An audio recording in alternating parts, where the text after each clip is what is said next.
Bu piroq var ha, görüntüsü qədər də dadı mükəmməldir. Sizə əminliklə deyə bilərəm ki, piroqlar arasında şəxsən mənim ən çox bəyəndiyim, dadına, görüntüsünə aşiq olduğum bir piroqdur bu piroq. Dadı mükəmməldir, görüntüsü də dadı qədər gözəldir. Özünüz zaten görürsünüz. İlk öncə kanalıma abunə olun, videonu sona qədər izləyin.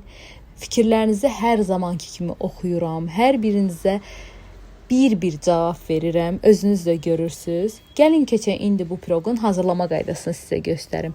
İçərisi yumuşaq, üzəri xırçıltılı, altının xəmiri çox dadlı.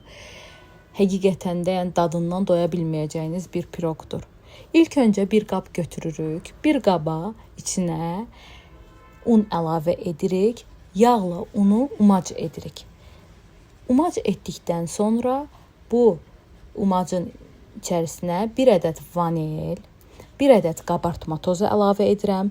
Dəqiq resepti öyrənmək üçün YouTube kanalımın açıqlama qisminə keçdiyiniz zaman zaten hər birini dəqiqliklə mən qeyd edirəm hansı undan, hansı yağdan istifadə etdiyimi. Burada pesoku da əlavə edirəm və yaxşıca qarışdırıram. Qarışdırdıqdan sonra götürdüyüm üzəri üçün umacı əlavə ayırıram, kənara qoyuram. Çünki bunu piroqun üzərinə tökəcəm və burada artıq xəmirinə 3 ədəd yumurtanın sarısını qatmışam. 3 ədəd yumurtanın sarısını qatdığım xəmirə qəşəng yayıram falqalı tavanın içinə.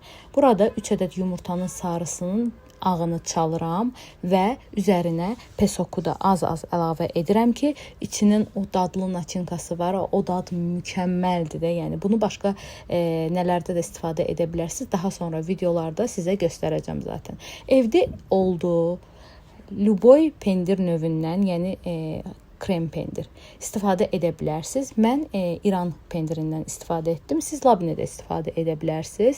Bura tvaroqu əlavə edirəm az ki, yumurtanın köpüğü yatmasın. Və daha sonra mən blenderdan istifadə edirəm ki, içində olan pürüzsüzlük ona əsl cheesecake'in dadını versin. Və burada da etdiyim o hazırladığım içinin naçinkasını qəşəng xəmirin içərisinə tökürəm.